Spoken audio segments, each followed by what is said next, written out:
The story of the Trojan Horse is a key event in the Trojan War, narrated in the epic poems of Homer.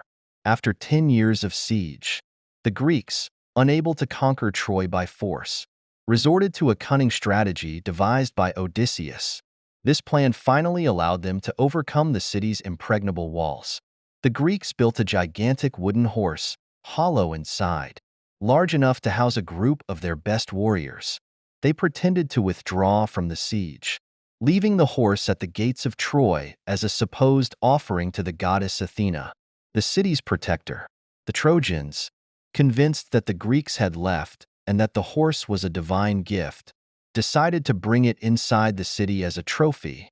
Despite the warnings of Laocoon, a priest of Apollo, and the princess Cassandra, who had the gift of prophecy but was cursed so that no one would believe her words.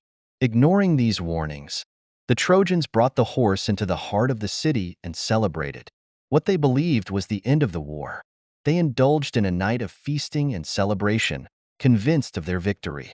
However, that same night, while the Trojans slept, the Greek warriors hidden inside the horse emerged from their hiding place.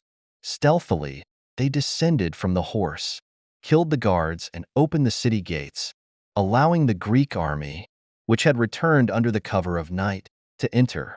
The city of Troy, which had resisted the fiercest sieges and attacks for 10 years, was finally taken in a single night.